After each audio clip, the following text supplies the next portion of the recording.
judiciário, no 7º pré-encontro de defensores públicos e participou do grupo de estudos da IDEP da área civil.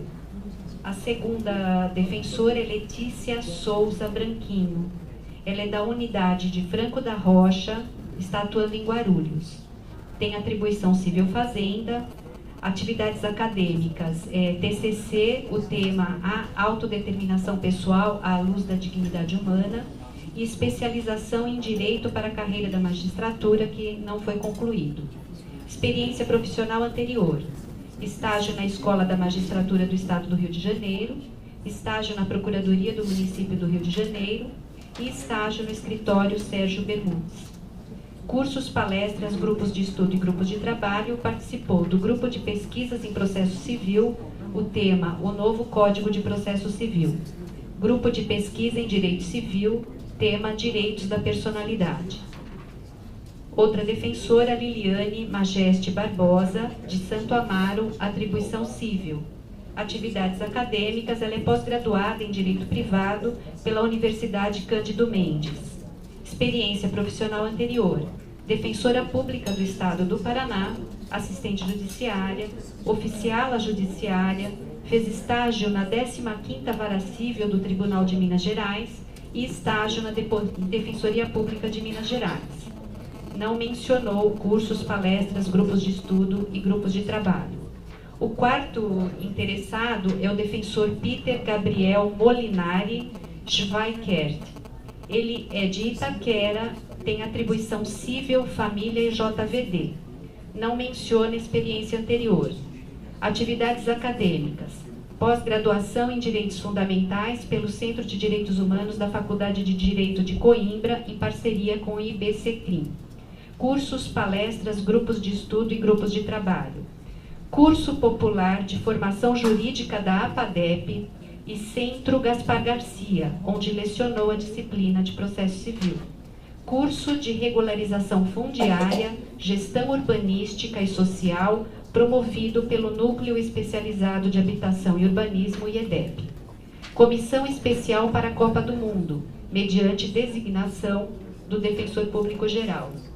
Participação em colaboração com a Ouvidoria Geral na fiscalização do respeito a direitos humanos na abertura da Copa do Moinho, promovida pela referida comunidade.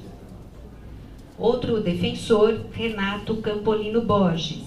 Ele é de Mogi das Cruzes, é o atual coordenador auxiliar, tem atribuição civil, família, fazenda pública, violência doméstica e familiar contra a mulher.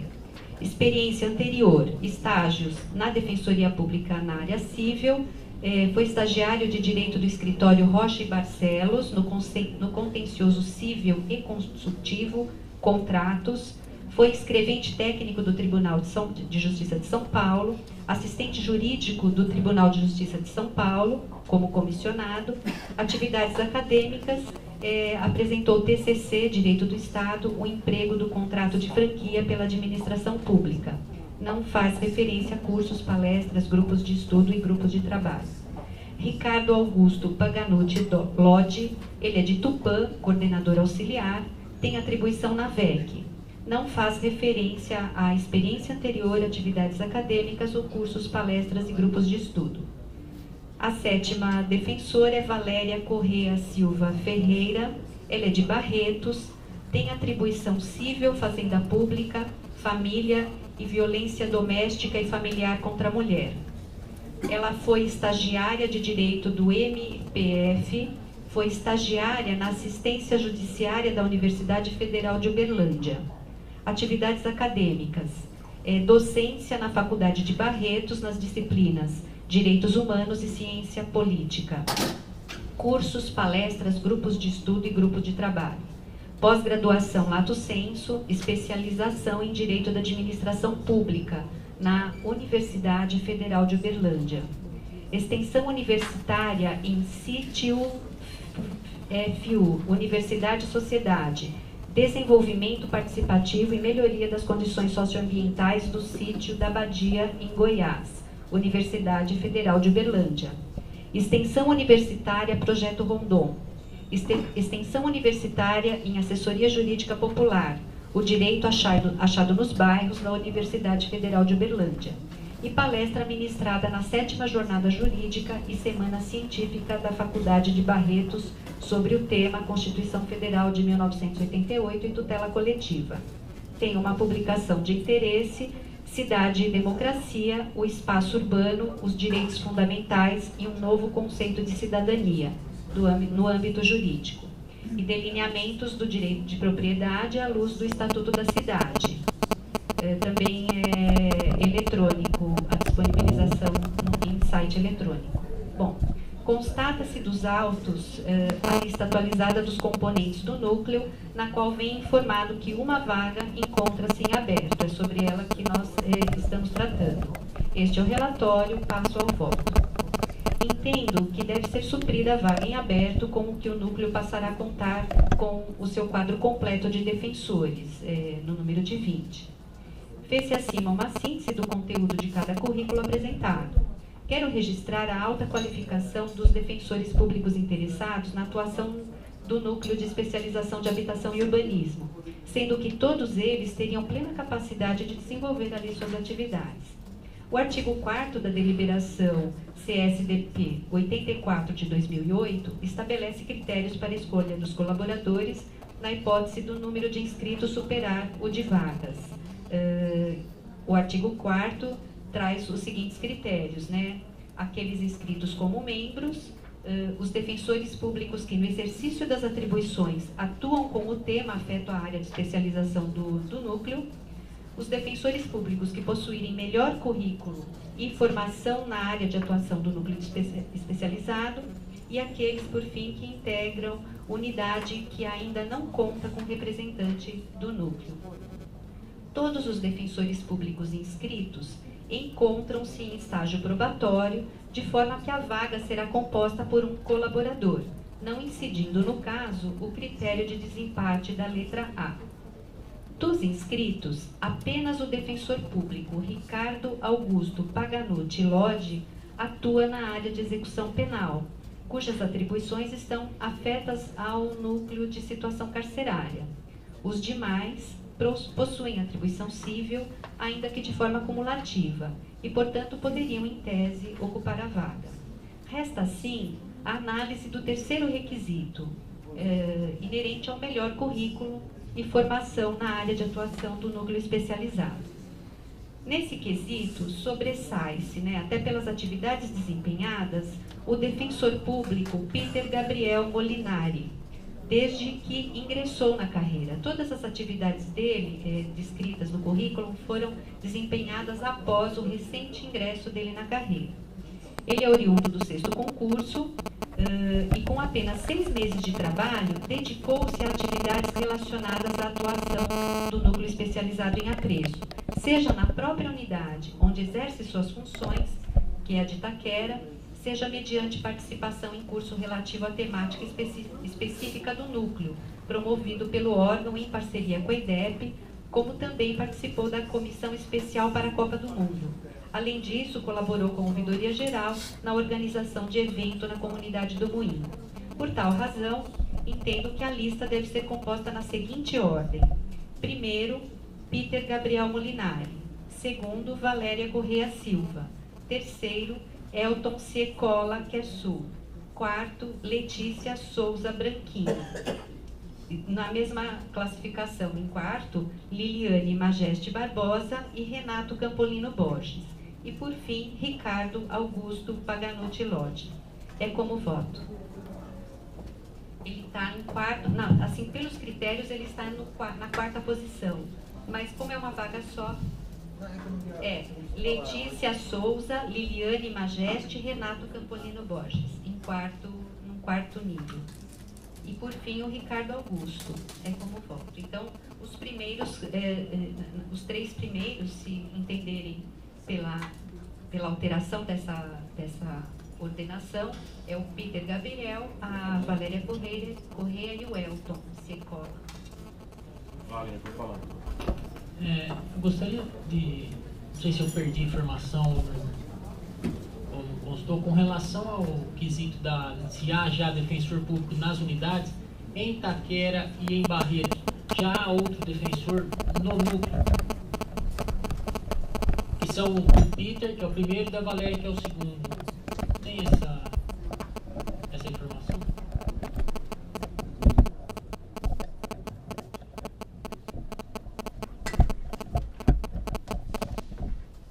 Esse é o último elemento, né, de... Assim, eu vou até justificar, eu como representante do interior, né? Tá. Me parece que lá em Barretos não tem um membro ou colaborador do núcleo de habitação. O tema, lógico, sem dúvida importantíssimo e tal. E eu, particularmente, sinto a maior importância, inclusive, em colocar membros e colaboradores no interior do que mais um na capital, justamente pelo fato do núcleo estar na capital, estar muito próxima das questões que acontecem aqui na capital. Então, isso aí seria uma forma de conseguir interiorizar o núcleo. Então, assim, num primeiro momento, ainda que não, assim, não sei se tem essa informação, ou ainda que nas duas unidades não haja já algum membro ou colaborador, a princípio eu votaria eu faria um encaminhamento, né, em prevalecer a Valéria, que é de Barretos, em detrimento do Peter, que é de Itaquera.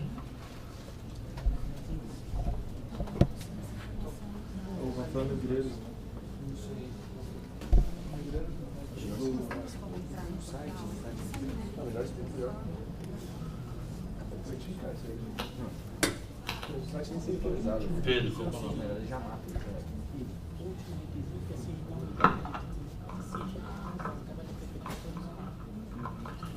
Então, eu queria falar rapidinho também, só sobre uma questão que eu acho que merece reflexão, né?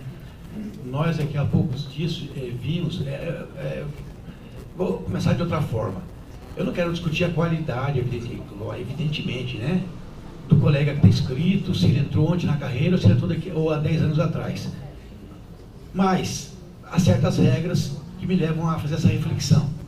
Nós vimos aqui há alguns dias um colega se manifestando aqui, muito bem por sinal, e que acabou de ser até designado para uma coordenação auxiliar que já está trabalhando ou em atividade, qualquer núcleo, já com enfim, pode falar aí uma violação, não é bem essa expressão, né, da lei, mas por necessidade. Por necessidade não há remoção qualificada. Por necessidade não há necessidade de a gente não faz a remoção qualificada, que eu queria falar. Não, é que eu não queria explorar o colega conselheiro. Bem, então o que eu penso? Que dentro do possível, a gente deveria ter lucro quem tem 5 anos. Essa é a regra básica, deveríamos ter. Dentro do possível, a gente acaba aceitando porque precisa. Depois até partimos para a própria coordenação, acabamos aceitando na própria coordenação também quem não tem. Depois na coordenação auxiliar também nós aceitamos. E recentemente até um colega que acabou de entrar na carreira já é coordenador. Quer dizer, com afastamento inclusive, coordenador auxiliar, mas com afastamento inclusive. Então aí dentro desse contexto, parece que nessas opções aqui indicadas, a preferência também é por alguém que acabou de entrar na carreira. Eu não vou discutir o currículo, enfim, eu não quero comparar um com o outro aí. Mas se a diferença não for assim, vamos supor, gritante, eu procuraria dar preferência a quem está mais perto dos requisitos legais.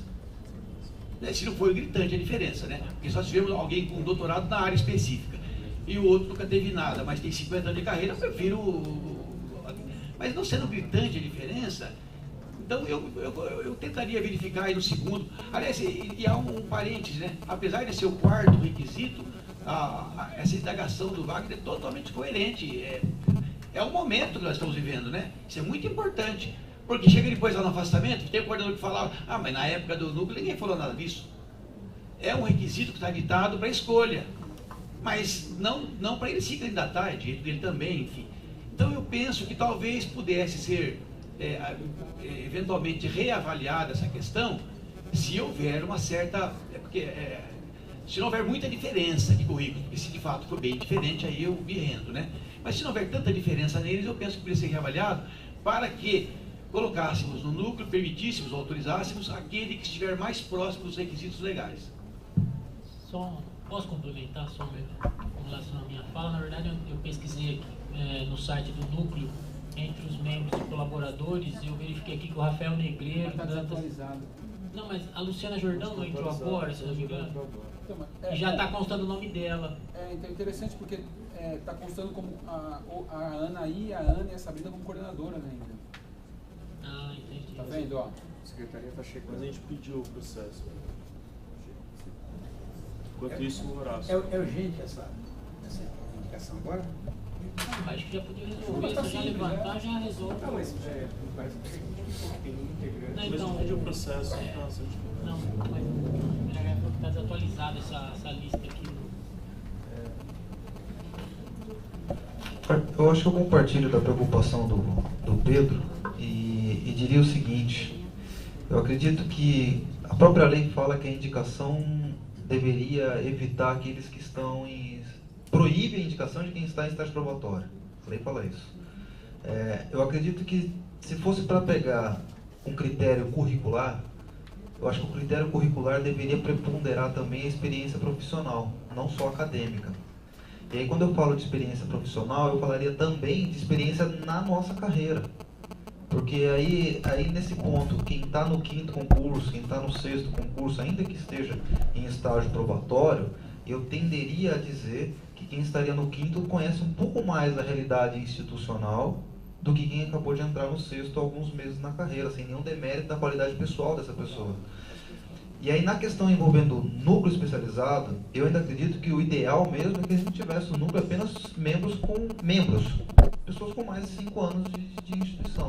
Porque é uma questão que um espaço onde se debateria questões que, pelos seus regimentos, são questões de amplitude e complexidade. Né? Então, eu acredito que nesse ponto, não só a análise curricular, mas a experiência profissional deveria preponderar. E aí a forma como foi feita essa escala, eu também não concordaria com ela. Porque aí nesse ponto, aí peço vênia, se for partilhar por essa indicação da forma como está feita, eu gostaria até de pedir vista, porque eu gostaria de apresentar um voto de vista levando em consideração essa experiência profissional. Isso é urgente, né? Uma semana vai vir para deixar melhor. Que eu pedi vista, então. Com vista para o conselheiro Donato.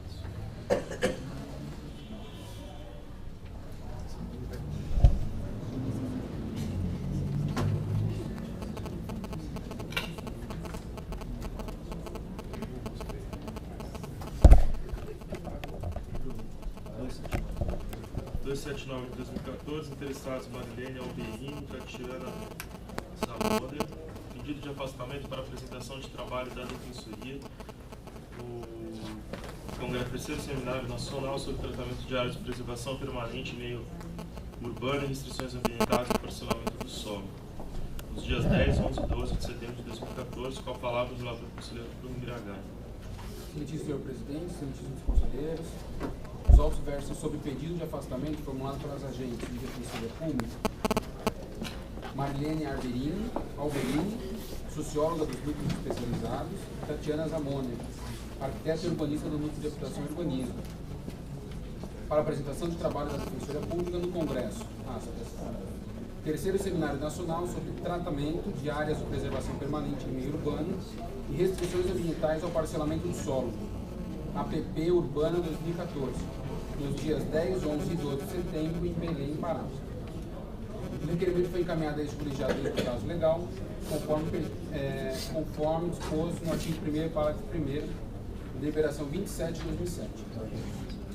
Consta ainda dos autos a manifestação de anuência da respectiva coordenadora do núcleo especializado, prospecto do curso, as justificativas para a participação do referido seminário, bem como autorização da Coordenadoria Geral de Administração, que não se opôs ao pedido.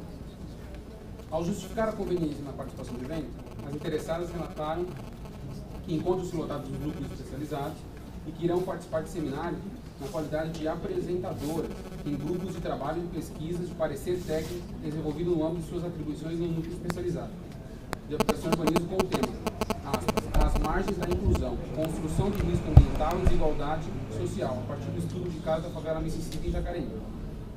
O trabalho a ser apresentado é fruto de parecer técnico multidisciplinar, desenvolvido no núcleo de habitação, quando do atendimento da comunidade Mississippi, em Jacareí, referente a assentamento precário localizado às margens do Rio Paraíba do Sul.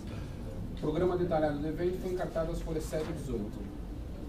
Dispõe o enunciado 2 do Conselho Superior, de 2009, aplicável aos servidores em geral, o defensor público pretender participar de curso ou evento jurídico em que a IDEP não tenha disponibilizado vagas, poderá apresentar requerimento ao Conselho, instruído com programação do evento, autorização da coordenadoria regional e justificativa sobre a pertinência temática. O Conselho decidirá sobre o afastamento caso a caso, podendo vincular a autorização à prévia renúncia do direito de percepção de diárias ou de outras verbas indenizatórias. Já a deliberação 13 de 2006 do Conselho Superior dispõe que, artigo 1º, parágrafo 1º, também terá direito à percepção de diárias do defensor público que se afastar do cargo para estudo ou missão no país ou no exterior, bem como para participar de congresso ou outros certames científicos no interesse da Defensoria Pública. Referida deliberação se aplica aos servidores da instituição, nos termos da deliberação 191 de 2010. Entendo que na análise do presente caso, levando-se em consideração que não se trata de um simples pedido de afastamento para acompanhar congresso ou outro certame científico, mas sim para divulgar o trabalho multidisciplinar desenvolvido no seio da Defensoria Pública, que pode contribuir com a mudança de paradigma de outras entidades, a proteção dos direitos humanos daquelas pessoas residentes em assentamentos precários, o deferimento do afastamento pode sim, a critério das interessadas, gerar direito a diárias, eles que irão se afastar no interesse da Defensoria Pública do Estado e em prol do amplo acesso à justiça. Diante do exposto, voto pelo deferimento do pedido formulado, concedendo-se os afastamentos pleiteados interessados nos termos formulados, com eventual percebimento de áreas em havendo interesse. Luiz. Na verdade, eu já tinha até adiantado para o conselheiro Bruno Miragá que eu vou divergir, porque eu acho que nesse caso especificamente se aplica o enunciado 2. Elas podem sim ser afastadas, não há nenhum óbice quanto a isso, mas eu creio que a instituição não deva pagar diária para esse afastamento. E isso, além da questão de não haver como diferenciar aí se vai haver um interesse institucional ou não, o que se presume até pelo afastamento é que há um interesse institucional na participação delas, mas eu acho que a questão não deve ser superada por esse viés. O que conta para o não recebimento de diárias nesse caso é que elas se inscreveram num concurso lá no Pará e aí foram selecionadas, mas quando elas se inscreveram, elas, entre aspas, sabiam que teriam eventualmente, se fossem selecionadas, que se deslocar para lá para apresentar um trabalho. É óbvio, é importante para a instituição, vai ter um ganho, mas por isso que a gente permite o afastamento. Agora, superar essa permissão de afastamento e ainda conceder diária, eu já acho que não é o caso. Eu entendo que deva ser aplicado, então, o enunciado 2.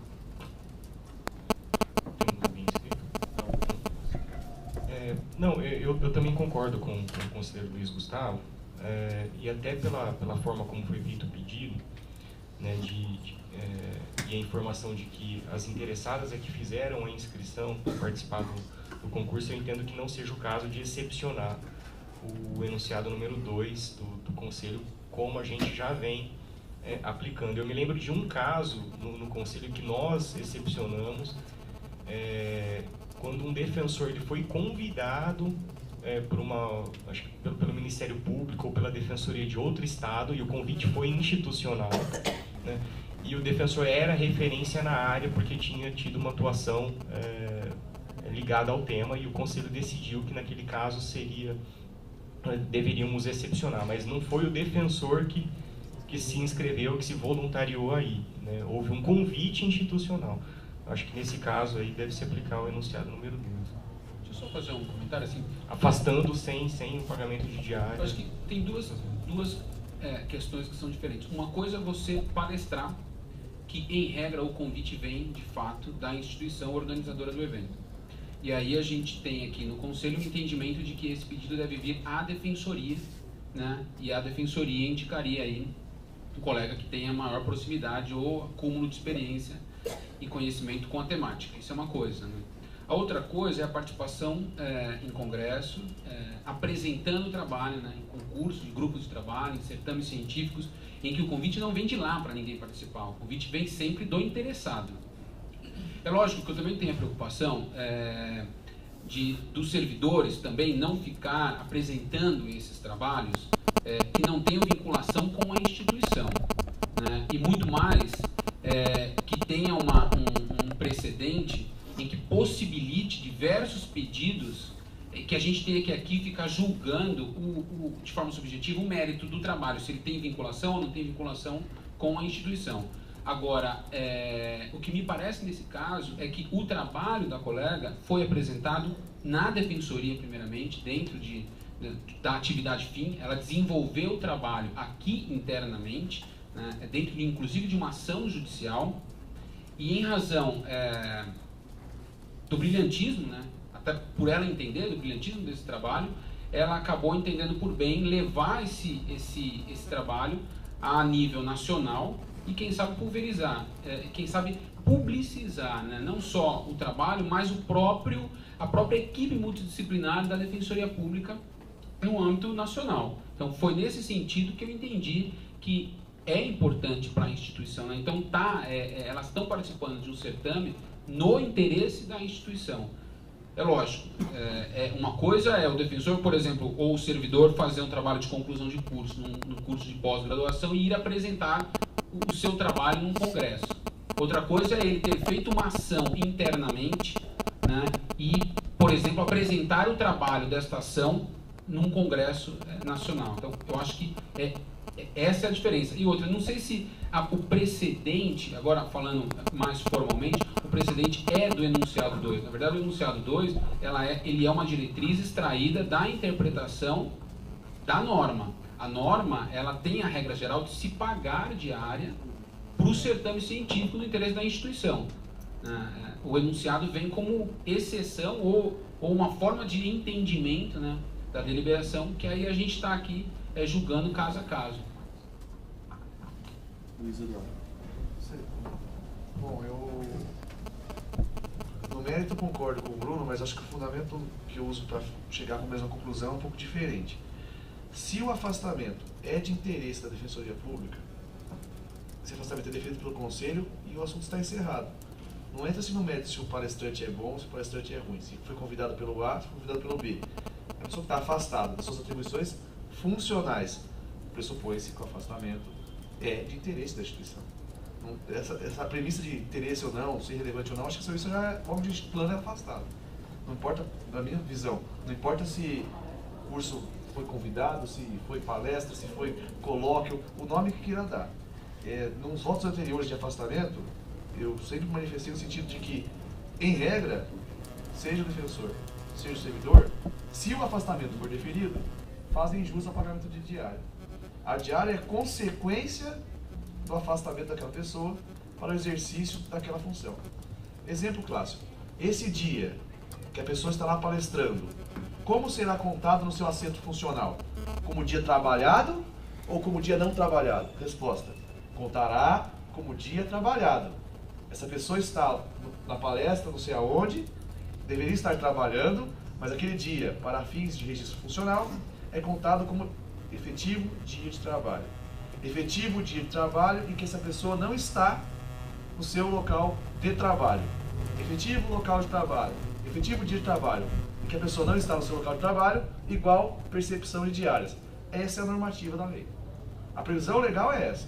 Ou a Defensoria Pública assume que não vai fazer afastamentos de forma plena e restrita, todos serão afastados em fim de papo, e aí não paga dinheiro para ninguém, ou a gente assume que os afastamentos são extraordinários e quando ocorrerão, serão recebidos diário ou não, aí é critério do solicitante. Se o solicitante achar que deve fazer jus à diária, ele pede em fim de papo.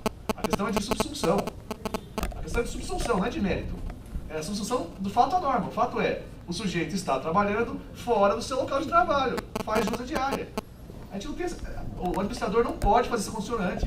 Não tem previsão legal. A lei não fala, fulano de tal ganhar diária, vírgula, salvo se for afastado para colóquio, palestra, não sei o que e tal. Isso não está escrito. Nós estamos construindo uma norma contrária à previsão expressa de lei. Isso não dá em nada, porque as pessoas que são atingidas por esses preceitos não socorrem no judiciário. Porque o dia que socorrer, isso vai ganhar. Ele pode gerar não afastamentos mais. É, mas aí... Não, mas aí é um ônus nosso. Assim, Então, mas será que vale a pena? Acho que talvez até seja o caso de abrir a carreira para ver como o pessoal entende isso. É o Luiz. Ah, é o Luiz. Não, só eu tive a minha parte A, mas aí ele queria falar tudo. Então, eu acho que a questão é mais essa, a gente tem que ter mais juízo de valor sobre os afastamentos em si. Uma parte. Não, eu concordo com você que assim, o interesse institucional, ele fundamenta o afastamento. Porque assim, se não tiver interesse institucional, a gente não tem que afastar, né? Agora, não pode afastar. Agora, o enunciado número 2, ele foi criado justamente para aqueles cursos em que a escola da defensoria não disponibiliza as vagas. Quando o defensor voluntariamente tem interesse em participar dos cursos. Foi uma forma de viabilizar esse interesse do defensor para participar dos cursos, entendeu? Para que não gere um aumento exacerbado desses afastamentos voluntários do defensor, não disponibilizados pela defensoria. Eu entendi até a ideia do enunciado. Foi para beneficiar o eu me lembro até quando ele foi criado, até a discussão que tinha naquela época. Porque se os cursos eram da EDEP, não eram da EDEP, toda a discussão que existia a respeito disso. E aí, na verdade, a gente fica num dilema, né? Vamos supor, em regra, o trabalhador, seja defensor, seja servidor, ele deve exercer o seu trabalho no dia a dia, não é isso? Se nós abrimos a exceção do afastamento para frequentar um curso, seja ele promovido pela EDEP, seja ele não promovido pela EDEP, é porque entendemos que o curso é relevante. Se entendemos que o curso é relevante, as premissas todas as outras se conectam a isso. Ou seja, esqueçamos a questão da premissa do curso ser importante ou não. A minha dúvida está: aquele dia que o sujeito está no curso, é dia de efetivo trabalho? Sim ou não? Se a resposta for sim, e me parece que é, porque não é descontado o dia de trabalho dele, a segunda dúvida é: ele está trabalhando no seu local de trabalho? Sim ou não? Se a resposta for não, necessariamente ele tem que fazer a incidência da diária tem essa lógica. Ainda mais que a gente tenha criado os arremedos. Ainda que nós tenhamos criados inúmeros arremedos, a lei não tem essa previsão. Só um. Pois não. Ela tem uma previsão, eu acho que é diferente. O artigo 16 das disposições da 988, ela difere do parágrafo único, né? O artigo 16, sim, eu acho que traz uma subsunção, eu acho que não há grande interpretação quando ele está trabalhando fora da comarca. O parágrafo único, ele diz sim, cria margem para a gente entender o que está no interesse da instituição. Mas não tem dois interesses, né, Bruno? Ou existe interesse, eu afasto o sujeito, ou não existe interesse, ele não afasta. Não vamos ter dois não, então, interesses. Mas assim, de fato, quando você afasta a pessoa, na verdade, quando ela está trabalhando fora da comarca, eu acho que tem uma subsunção total ao artigo 16, que não tem análise, né, de campo. Aqui, sim, no parágrafo único, eu posso, inclusive, indeferir o afastamento, mesmo que ela tiver, a princípio, a possibilidade de trabalhar fora da comarca. Num afastamento em que ela vai apresentar um trabalho e não tem prejuízo como tempo de serviço. O parágrafo único me dá a margem de decidir se isso está no interesse da instituição ou não. Você falou 26, mano? 16. 16 é disposições transitórias. Na verdade, eu não sei se... Conselheiro, já não fala ou não? Só como o Bruno mencionou o artigo, o caput do artigo 16, ele é subsunção, né? Vamos lá. Vamos com calma. Quando em exercício ou diligência fora da sua comarca, sede ou circunscrição, o defensor terá direito à percepção de diárias integrais, calculadas à razão de 1/30 avos do valor dos vencimentos das classes inicial. Ponto. Aí para o público ao que o conselheiro Bruno fez uso. Terá direito à percepção de diárias o defensor que se afastar para cargo para estudo ou missão, no país ou no exterior, bem como para participar dos congressos ou certames científicos, no interesse da Defensoria Pública do Estado. A questão é simples, pelo menos na minha opinião. Se nós afastamos o sujeito e falamos, esse sujeito está afastado de suas funções, no interesse da instituição, vai de diário. Se nós não afastamos o sujeito, a gente tem que se virar pelo curso. Tem que tirar férias, compensação, vender alma pro diabo, você vai fazer. Mas pagar a despesa da brincadeira. Mas isso Não. funciona mais do que Então, mas porque... Bom, estou escrito. Pois não, agora vamos para a fase, vamos ficar discutindo tudo isso. Eu acho que também, na verdade, não é nenhum debate e é difícil aqui a gente ficar tentando convencer os outros conselheiros. Acho que é até inviável convencer em 5 minutos de conversa. Mas eu, particularmente, viu, Luiz Eduardo, dialogando um pouco com a sua fala e com a do conselheiro Bruno, eu entendi o que o conselheiro Bruno disse, porque aqui, quando o parágrafo único diz no interesse da instituição, nós temos 2 tipos de interesse da instituição.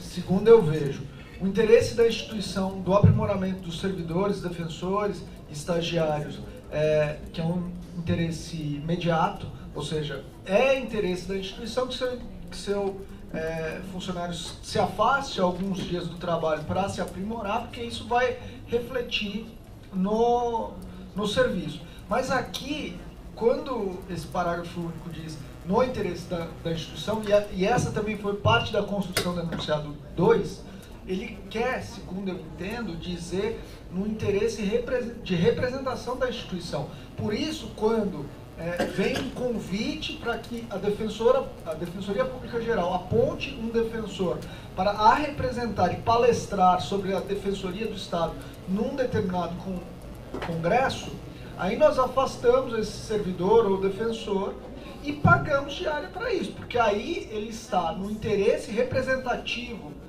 da instituição falando ali naquele congresso. Aí sim eu acho que é caso de diária.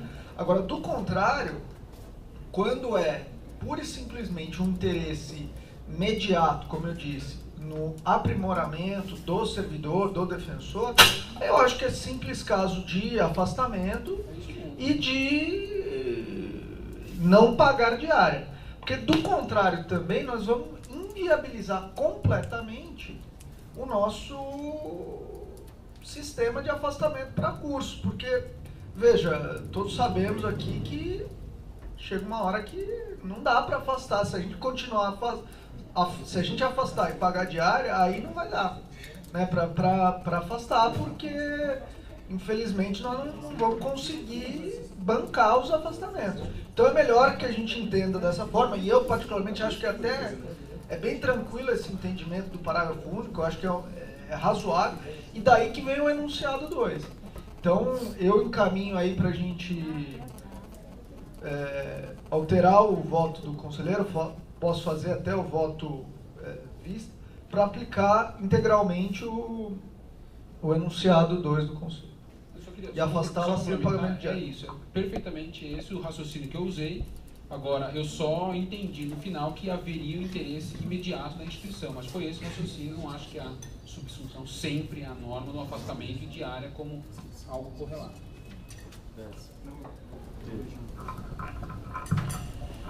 Bem,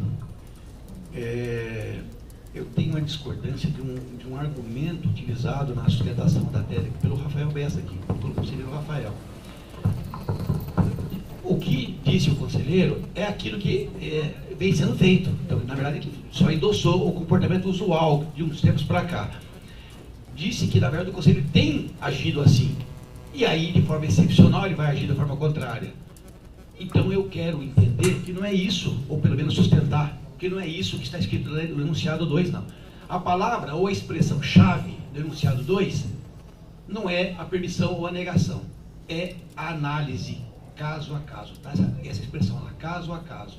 Se o enunciado 2 é colocado para analisar caso a caso, não tem sentido nós, aqui do Conselho, já colocar que a regra é não autorizar, porque é isso que está sendo colocado aqui.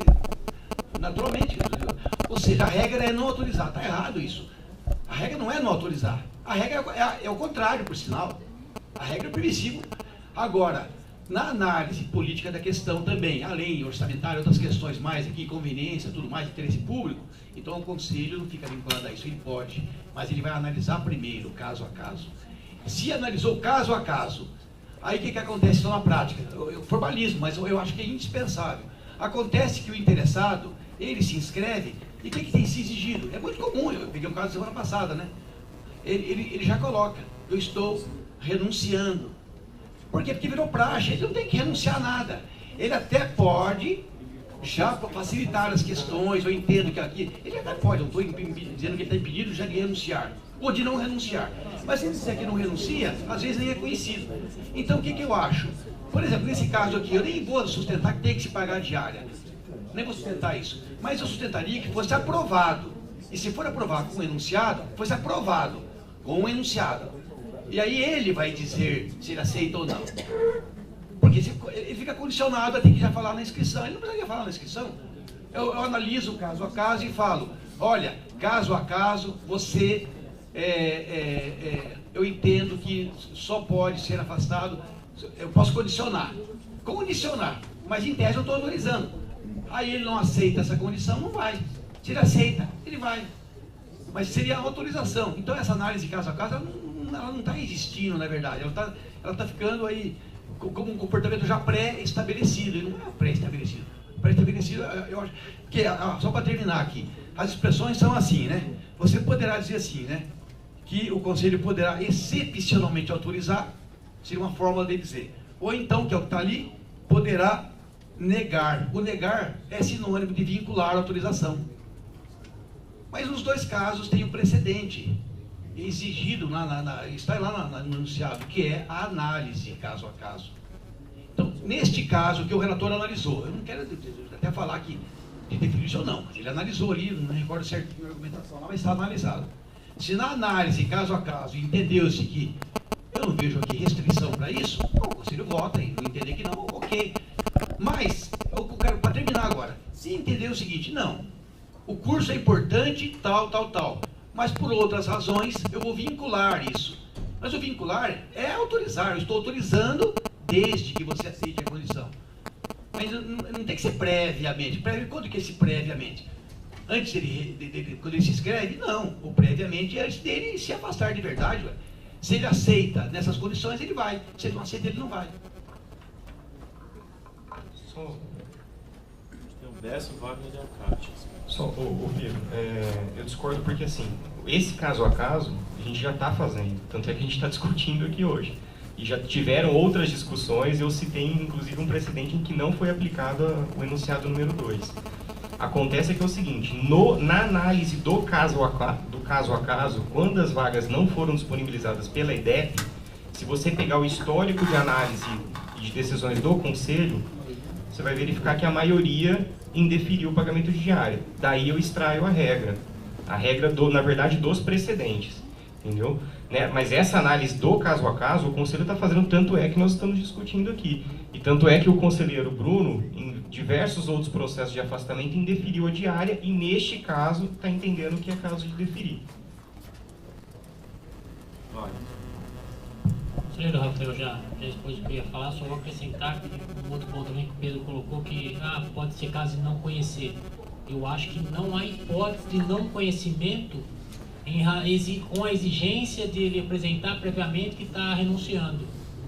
Esse é o entendimento que eu faço também. Na verdade, tem que ser conhecido. Se não fez a renúncia ao direito de percepção diária, ele pode ser indeferido ou deferido com essa vinculação. Então, mas não é caso de não conhecimento. Do meu ponto de vista, não é caso de não conhecimento de forma alguma. E com relação ao que o Luiz Eduardo colocou, eu concordo, assim, de certa forma, com essa questão formal de subsunção e tal, mas eu posso estar enganado, mas me parece que esse enunciado acabou sendo um avanço por uma regra de não deferimento de participação em cursos não disponibilizados pela IDEP. Então a regra já estava sendo em deferimento. Então criou-se o enunciado e falou, não, justamente sobre a alegação de que isso aí poderia afetar o orçamento da defensoria por causa das diárias e tal. Então minimizou a questão orçamentária, porque tem impacto orçamentário também nisso, porque com o afastamento tem que ter substituição, qualquer outro tipo de coisa nesse sentido. Então criou-se esse enunciado para poder minimizar os indeferimentos. Então do meu ponto de vista, foi um avanço que teve. Lógico, se quiser rediscutir isso aí, é uma possibilidade, é uma questão até colocar de uma forma mais, assim, com gente com mais tempo, exatamente uma questão específica para mudança do enunciado. Mas no primeiro momento eu acho que a gente tem que verificar isso aqui e também que eu já falei, na verdade, foi o que o Bruno fez. No caso a caso, nesse caso específico, ele entendeu que era o caso de deferir com a possibilidade de percepção de diária se a interessada assim o requerer.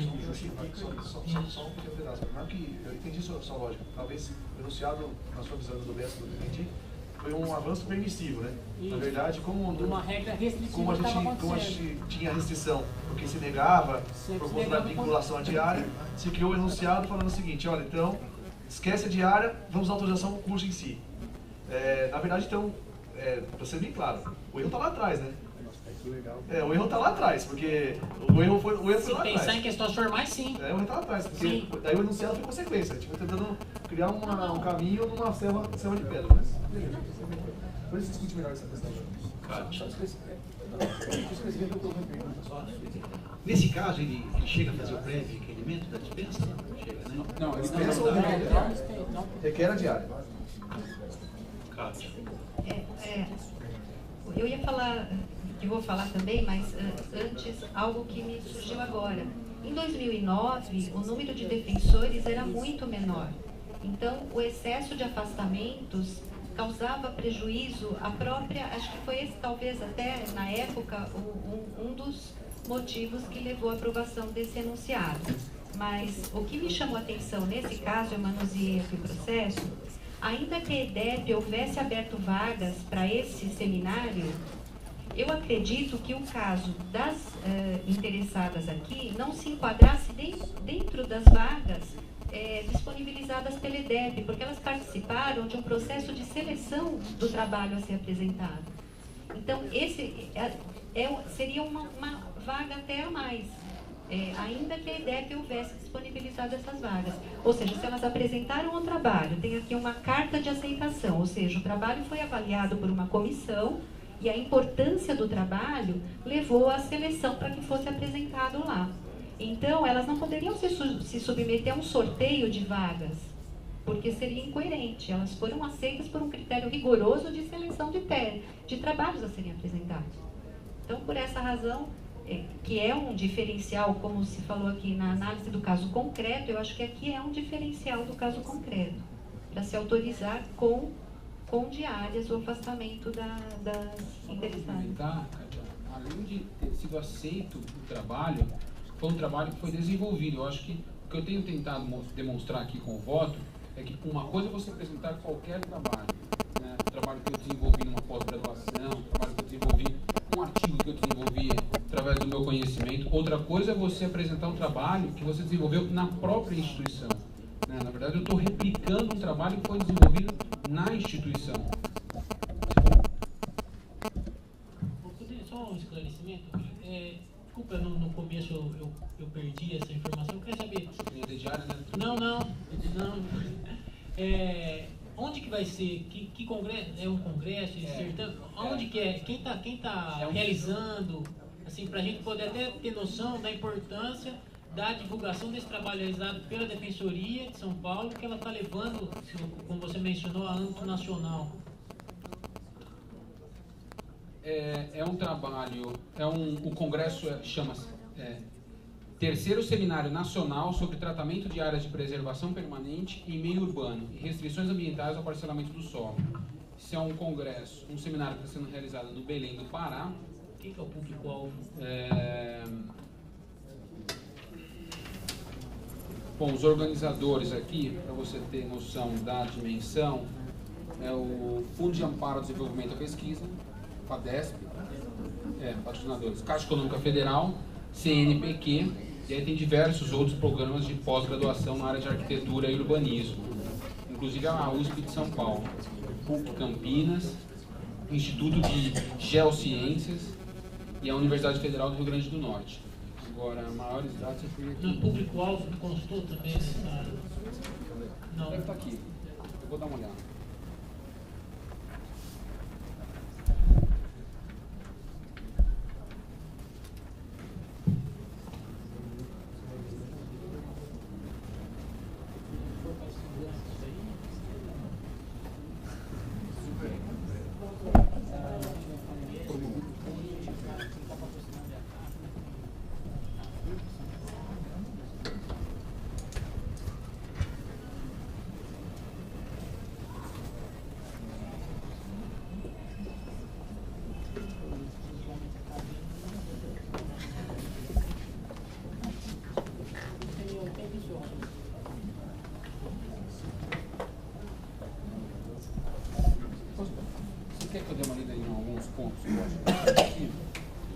Promovido por entidades acadêmicas e profissionais de âmbito nacional e por instituições acadêmicas de diversas regiões do país, o seminário tem por foco a dimensão ambiental da cidade, destacando o relacionamento de corpos d'água que atravessam as cidades, massas vegetais e morros com o espaço urbano.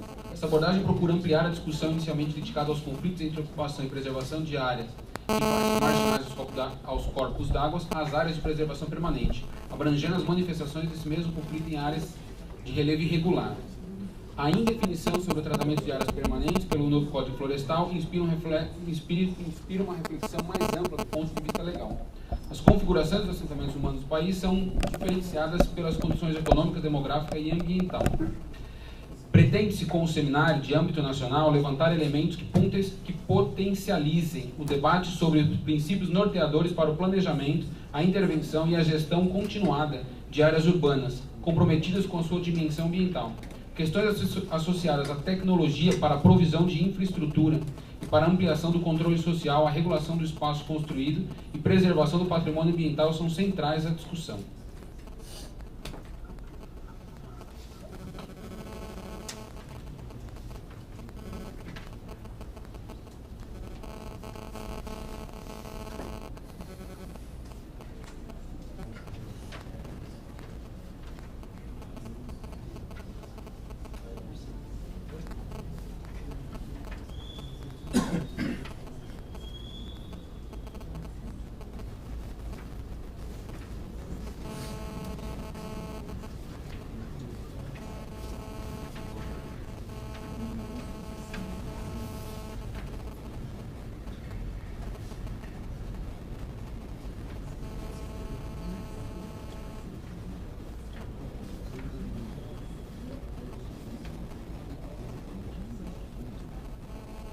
Tivemos suspensão por 5 minutos, é isso? Não, você estava lá. Acabou? Todo mundo pensando que ia falar aí, né? Vamos encaminhar, então. Alguém vai encaminhar diversamente do Bruno? Eu vou encaminhar. Vou encaminhar pela, até divergindo do Bruno, vou encaminhar pelo pagamento pelo afastamento sem pagamento diário. É isso que eu falei. Eu acho, para discordar tem que ser assim, ou seja, a gente autoriza, mas põe a condição. Sim. Não é, porque teve casos que a gente negou, indeferiu, não é que indeferiu. Ah, não, eu acho que ela tem que ir. E eu acho que assim, até é interessante, é uma forma de reconhecer o trabalho dela também. Tem que negar também, mas não do motivo. Sim, mas nesse caso eu encaminho para afastar sem diário. Alguém tem outro encaminhamento? Podemos fazer? Então, nos termos do voto do relator, afastamento com diária, quem concorda mantenha-se como está. Fiz nada que eu não entendi, desculpa aí. Nos termos do voto do relator, que é o afastamento com diária, mantenha-se como está. Quem não concorda, se manifesta. Quem concorda com o pagamento de diária, eu estou devagar aqui para entender, entendi agora. Então, 1, 2, 3, 4, 1, 2, 3, 4, 5.